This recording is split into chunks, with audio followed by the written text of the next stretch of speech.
So as you can see from the first example, doing antiderivatives is not terribly difficult. It's just you have to be a little bit careful and separate your work into multiple pieces. So I try to be as clear as possible with this one, labeling what I did on every step.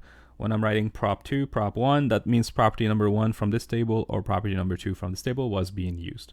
And those are the only two properties. So when you have multiplications or divisions, unfortunately, there are no rules for that in this section. So there's no like product rule or quotient rule. What you have to do is actually multiply or divide. So that's what's happening in this next problem over here. So we have 2x4 plus 6x plus 5 all divided by x, and we need the antiderivative.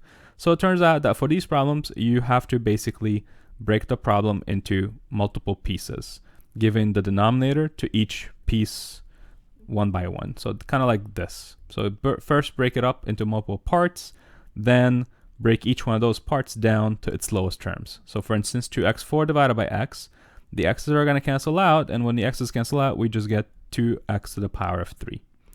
Next, the x and the x cancel out, we just get 6 for this in the middle one, and then finally the last one is just going to be 5 over x, and that's it.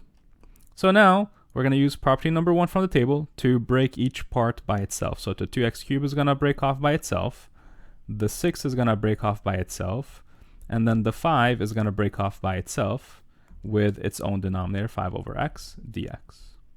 So this was property number 1 from the table, which says if you have pluses or minuses, just do separate integrals.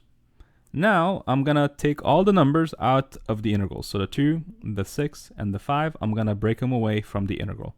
So I'm going to put them on the outside, and this is property number 1 from that table that we just did. So the 6 is going to be on the outside, an antiderivative of blank space plus 5, antiderivative of 1 over x dx. So be careful when you take the 5 out.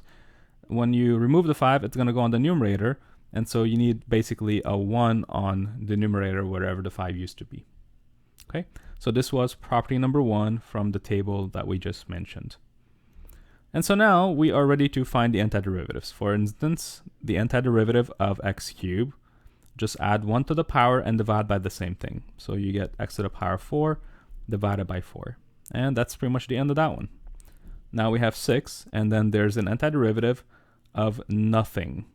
So when there's nothing written down, we just imagine it's a 1, and the antiderivative of 1 is just x. And then finally, we have a plus 5, and then the antiderivative for 1 over x dx. This was a rule. It was actually the natural log of absolute value of x. And since we're doing an integral, we're going to put a plus c, where c is a real number. And now we're just going to clean it up, make it look pretty.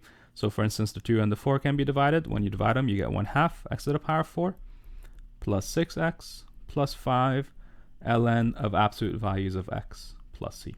That's the final answer.